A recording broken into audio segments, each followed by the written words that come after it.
ask what I want to ask, whether it's, yes, I can ask anything I want, right away.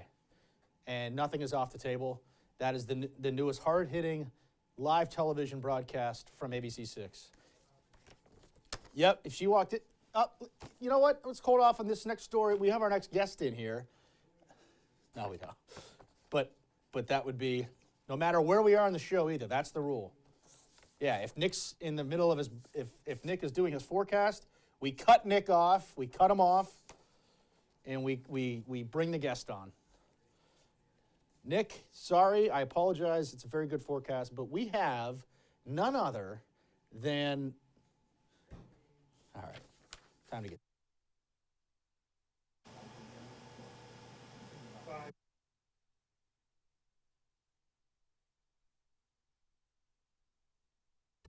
This is Southern New England's trusted news source, ABC6 News at Noon. Good afternoon to you folks. Thank you so much for joining us today for ABC6 News at Noon. I'm Casey Kantz. Let's begin today by taking a live look outside right now on this Martin Luther King Jr. Day. And had some slick roadways out there this morning. Had some sleet and some snow coming down at times this morning. Made for a tricky commute if you were out and about.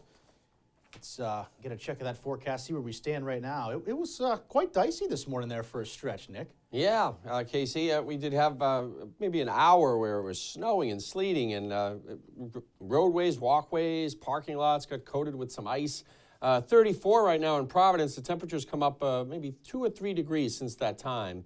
It was actually 30 in Providence when that was happening. Now it's 34. And we got the lower 30s across the area. Wind chill right now, feeling like the low to mid 20s because we have some, we have a good wind out there. It gusted just in the last hour to 23 in Providence, 20 in Smithfield. And they're looking at our storm tracker radar here. Nothing happening right now other than a couple of flurries. There's that wave of snow and sleet that moved through. There it goes. And look at the next one coming right now. It's just north of Boston.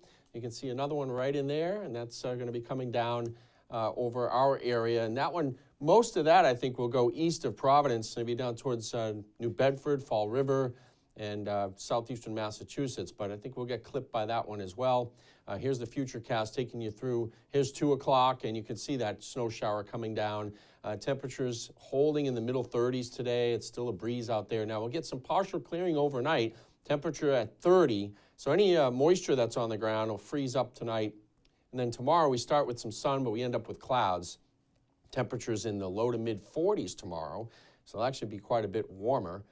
Day planner today will take you through, and it stays breezy today. Chance of a flurry or a snow shower, especially during the afternoon. But tonight we should just get some clouds in here, and we should see less of a chance of that. Tomorrow, there it is. Pretty nice day. And we're going to go up for the temperatures from there. And we've got sunshine, and then we've got a rainstorm to talk about. That's all in the 7-day coming up. Got a lot happening. All right, Nick, thank you for that. Happening now. Keeping Martin Luther King Jr. in mind today, the Federal Hill House, they are putting together 20,000 meals to help serve those suffering from food insecurity in Providence. The Federal Hill House telling ABC6 it serves at least 7,500 people a year within the city. Just last month, actually, there were around 150 more people who needed help finding their next meals. And it's an issue Senator Jack Reed says needs attention year-round. This is a day to symbolize and emphasize service, but it's every day we have to serve. And that's Dr. King's lesson. And that image we have to take into our own lives and continue to do that. And the 20,000 meals made up of macaroni and cheese kits as well as minestrone soup. And they will be split up between the Federal Hill and Olneyville locations to be given out tomorrow. Many in New Bedford celebrated Dr. King yesterday. A large crowd coming out to the Our Lady of Assumption Church. This event dedicated to Dr. King's 1967 speech focused around building a proper blueprint in life. Speakers like Rashawn Hall and other civil rights leaders attended that ceremony. The Martin Luther King Jr. Memorial Statue, the Embrace, was unveiled Friday in Boston Common. The $10 million bronze, 20-foot tall and 40-foot wide sculpture is the largest monument in the country dedicated to racial equity. It symbolizes the hug Dr. King shared with his wife after he won the Nobel Peace Prize in 1964. It also celebrates their time in Boston. The couple met while Dr. King was getting his doctorate at Boston University. One of the couple's first dates was in Boston Common. And happening right now, Central Falls and Pawtucket residents volunteering to help clean up the soon-to-be-open Pawtucket Central Falls train station. The day of volunteering in honor of Dr. King's legacy comes as the holiday is the only federal holiday designated as a National Day of Service, where Americans are encouraged to volunteer to reflect on Dr. King's legacy. Turning out to world headlines, new developments today in that deadly plane crash in Nepal. At least 68 people killed in that crash. M. Wynn has more today. Authorities in Nepal say they've recovered both black boxes from the deadly Yeti Airlines plane crash and that they're in good condition. Investigators hoping the flight data and cockpit voice recorders can provide vital clues into what caused this passenger jet to go down. The police, the armed police, the military, and the Red Crosses and all agencies are involving in rescue and search operations. This video showing the plane heading to the popular tourist town of Pokhara, taking a sharp left turn before crashing into a gorge. 68 of the 72 people on board killed on what was supposed to be a short 25-minute flight. Officials telling ABC News they've given up hope of finding the other 4 alive. Unfortunately, the terrain is very difficult and it's very difficult to get all those dead bodies out from the crash sites and crash areas. Among the recovered bodies, most were Nepalese. 15 were foreign nationals, including passengers from India, Russia, and South Korea. 4 crew members were also on board. At the hospital, family and friends of the victims, grieving and growing more frustrated, waiting to bury their loved ones. What may be a factor here is the high altitude and airspeed control, but it's really too early to say at this point. Nepal, home to 8 of the world's 14 highest mountains with a history of air crashes. Some aviation experts pointing to how Nepalese airlines are banned from flying in the EU due to their low aviation standards. Nepalese airlines have a very poor safety record. And here you have a flight on a perfectly clear day on final approach that for some reason seems to have stalled, flipped over on its back, and impacted the ground. Today, Yeti Airlines grounded all scheduled flights in mourning for the passengers who lost their lives. M. Wynn, ABC News, Washington. And back here at home, an update on a string of violence over the weekend in Providence. Providence police called to Miriam Hospital overnight Saturday after a man was injured in a shooting. The unidentified victim telling police his car was shot at while driving on Evergreen Street. That man suffered cuts to his face after the windshield was broken. At last check, police say no arrests have been made.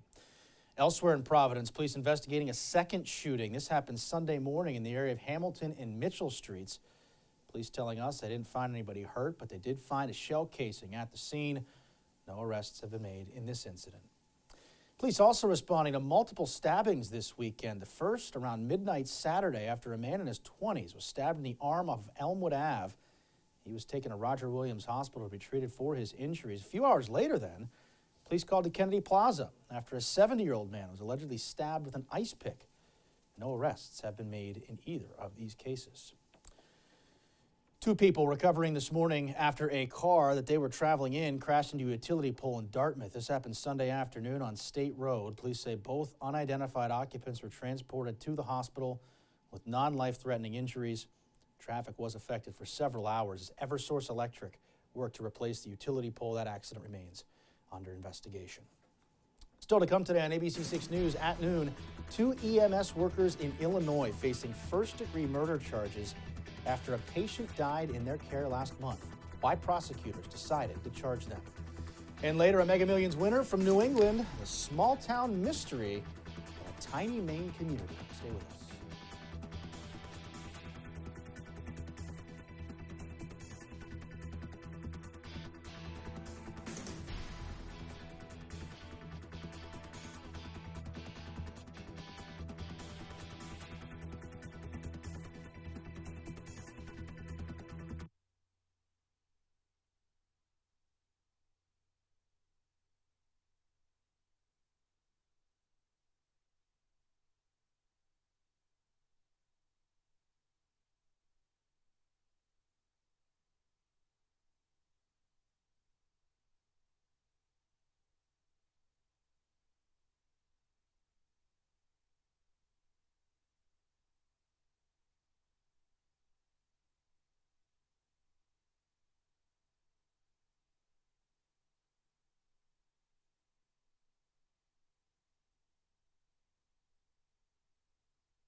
Back with national headlines today. In a murder case out of Illinois, 2 paramedics charged in the death of a patient in their care.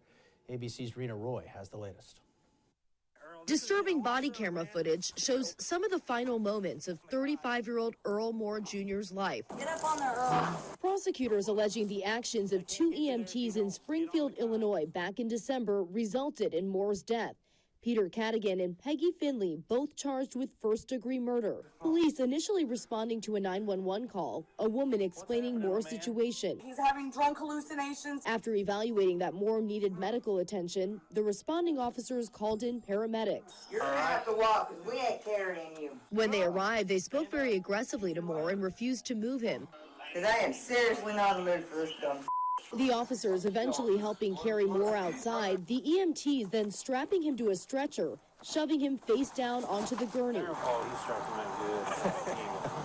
Moore later died in a hospital emergency room. An autopsy finding his cause of death to be homicide, specifically compressional and positional asphyxia due to prone face-down restraint. Experts say basic training for EMTs typically includes learning the dangers of that position. It was completely against protocol. To literally be thrown face down on the stretcher, as this individual was, and then have the straps tightened in that position. For this type of condition, there was absolutely no indication for that. And Lifestar Ambulance Service, the company that employs those 2 EMTs, says they have no comment after their arrest. If convicted, they could face up to 60 years behind bars. Rena Roy, ABC News, New York. More ABC6 News at noon still to come. We're going to get another check of that forecast from meteorologist Nick Morganelli. That's coming up. Stay with us.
And now, your ABC6 Storm Tracker weather with meteorologist Nick Morganelli.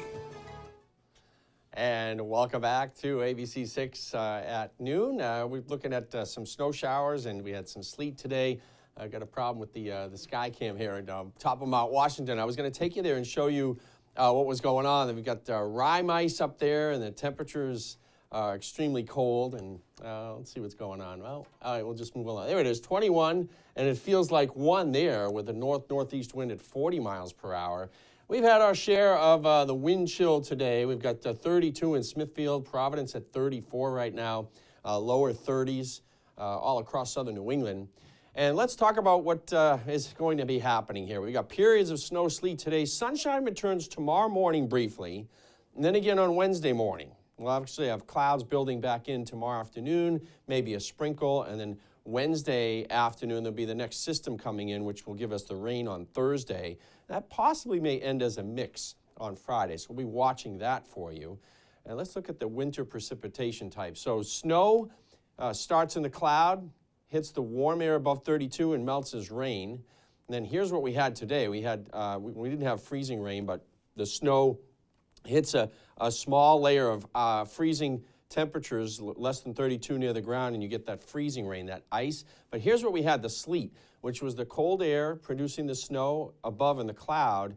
It melts a little bit, and then the layer of cold air near the ground is thick enough where it kind of freezes into those ice pellets. So we had some sleet, and then, of course, snow. It just stays cold all the way down in that column of air, all the way down to the ground. So this is another look at it. If you looking at the warm wedge of air as it's melting the snow as it comes down to the ground. So that's kind of a depiction of what happened today. It's that sleet mixing in with the snow. So there was that little warm wedge of air above that melted the snow just enough before it refroze into those sleet pellets. And we have more of this mixed precipitation coming in from the north and east. There's nothing happening here now, but you look off to the north towards Boston, and everything is sliding down from the north and east, and that next system is going to be sliding in here.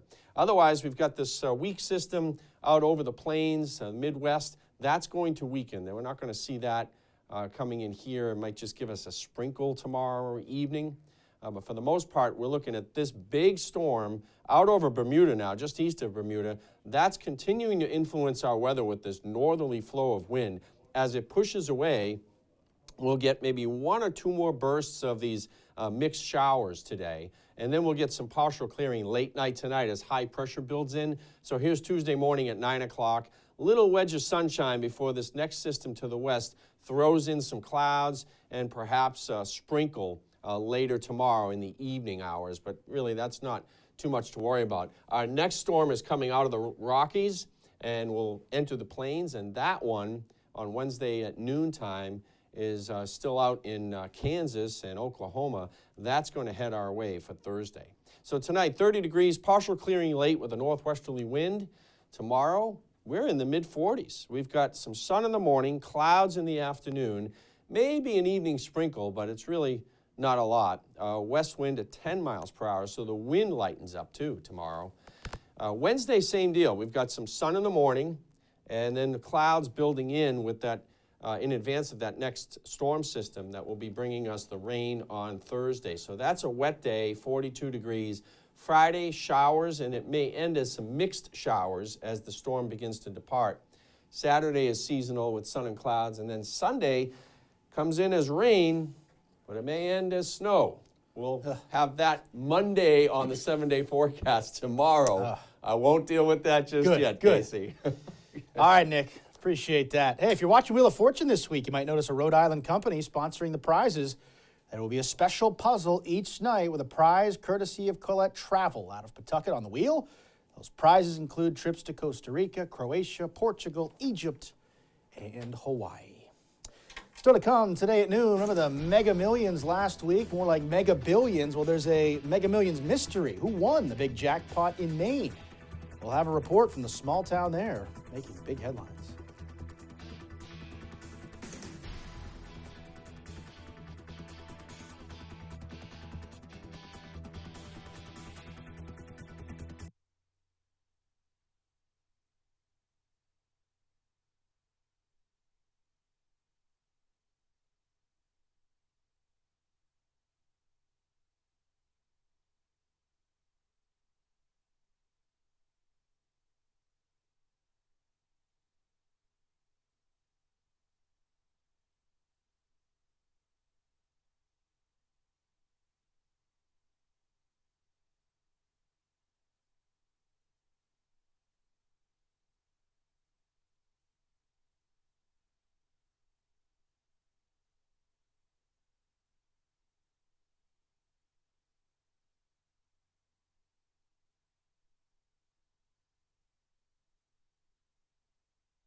Listen, Maltezos wants to chime in.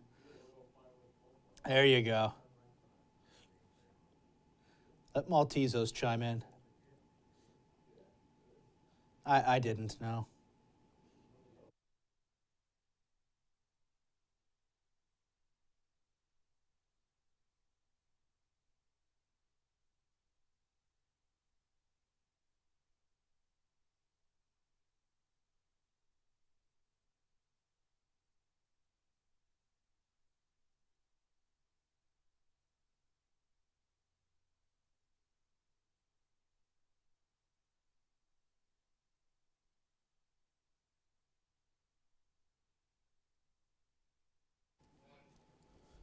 Trending now, the nation's newest billionaire. Who that is exactly is still a mystery today. ABC's Victor Okendo has more. And tonight's Mega Billions jackpot is an estimated annuitized $1.35 billion. It was a historic jackpot, and only one single ticket holder matched all 6 numbers. The big winner from this small town, Lebanon, Maine.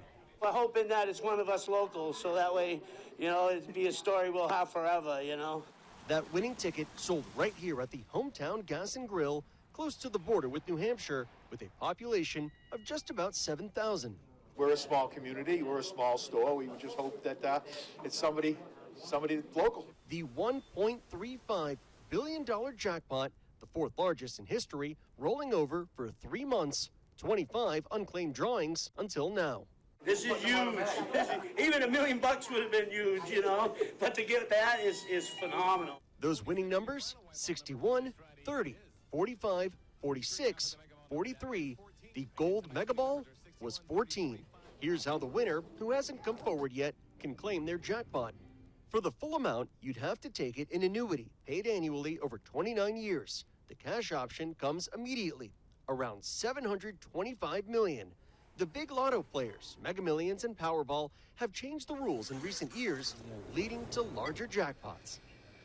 So here's some advice for the big winner and any future winners watching at home right now. The first thing you want to do is lock that ticket in a safe place.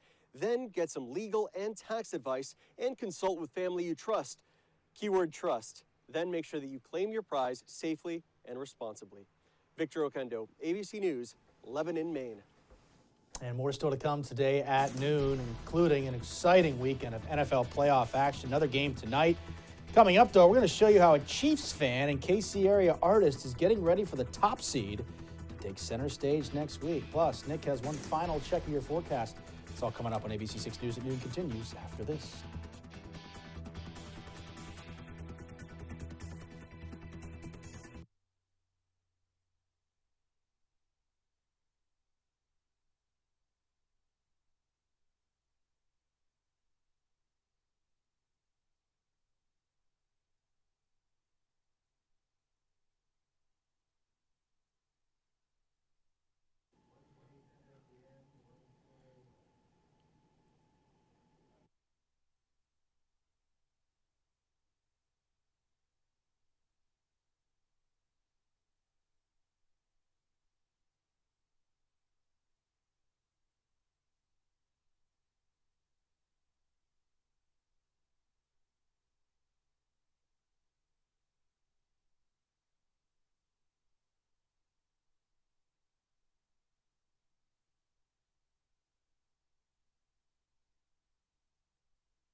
All right, I had to show you this today. Kansas City area artist bringing new meaning to the term superfan. Aaron Norris, who grew up a Chiefs fan, has turned his love of sport into art. Besides landscapes, he paints sports figures and his beloved Chiefs. One player stands out. Aaron says he gets more requests for Patrick Mahomes portraits than any other member of the team. And commissions aren't just local. They've come from as far away as Germany, even Australia. Well, they look good. Chiefs got the Jags next week. We got another playoff game tonight, too, Nick. We got Brady and the Bucs taking on the Cowboys. Been a great weekend so far. Yeah, my brother-in-law, John, he's out in Kansas City. He's big Chiefs fan. He's probably got a Mahomes, I'm sure. Mahomes I would think, yeah. request in for that. Anyway, we got a snow shower, mixed shower here, New Bedford to Wareham to Plymouth, and we're going to see more of that as we look off to the north. They're rotating down. So this one that's in Boston right now, get to Providence in about an hour, so around 1:30 for that. And they're only going to last about a half hour. So snow shower, snow sleet shower this afternoon. And then this evening, just cloudy. We should get some partial clearing late tonight. And temperatures in the 40s tomorrow with sun to clouds. Casey. All right, Nick, thanks. Thank you, folks, for joining us today for ABC6 News at noon. The news continues first at 4. We'll see you there.